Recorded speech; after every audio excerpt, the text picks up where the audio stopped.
Այսօր մենք ռազմավարական մի ընտրության փուլում ենք։ Մենք լուծում ենք մեր պետության հարատևության եւ նոր որակի պետություն ունենալու հարցը։ Եվ ելի եմ ասում, բիբարա փչանա, այդ բիբարի փող կտամ կառավարությունը, վարդա կտամ, էնա, բայց այս ամեն ինչի արդյունքում Հայաստանի բիբարի արտադրությունն էլ աճելու, արտահանումն էլ աճելու։ Էլ չեմ ասում ժողովուրդ ջան, այս տարի նախորդ տարվա նկատմամբ 30%-ով ավել, 34%-ով ավել զբոսաշրջիկ ունենք։ Այսինքն այս տարի արդեն 100, մոտավորապես 60,000 մարդ զբոսաշրջիկ նախորդ տարվանից ավել եկել։ Այդ մարդիկ բիբարել են առնում, վարդել են առնում, կոնյակել, հացել են ուտում, ջուրել են խմում եւ այլն եւ այսպես շարունակ։ Եվ ես ինչքան հասկանում եմ, զբոսաշրջության աճի տեմպը մեծանում է, այդ թվում ինչի պատճառով, որ մենք սուբսիդավորում ենք մի շարք ավիաընկերությունների նոր ուղղությունները սուբսիդավորում ենք, որ շատ մարդ բերի։ Այդ թվում այդ նկատառումով, որովհետև 2022 թվականին էլ օրինակ ծիրանի արտահանման հետ կապված խնդրեմ ունեցանք, բայց խնդրեմ չունեցանք։ Ինչի՞, որովհետև այն մարդիկ, որ ուրիշ երկրներում պետք է այդ բան անեին,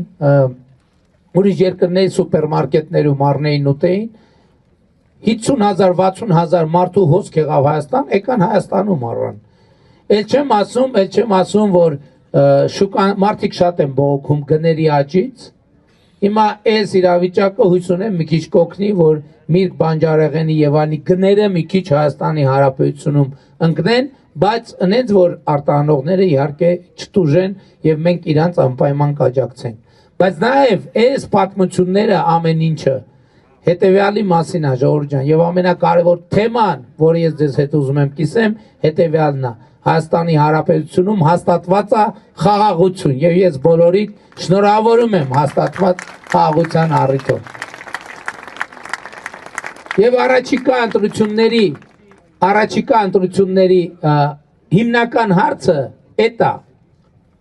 էտա եւ այն ինչ որ տեղի ունենում, ասենք օրինակ ենթադրենք մի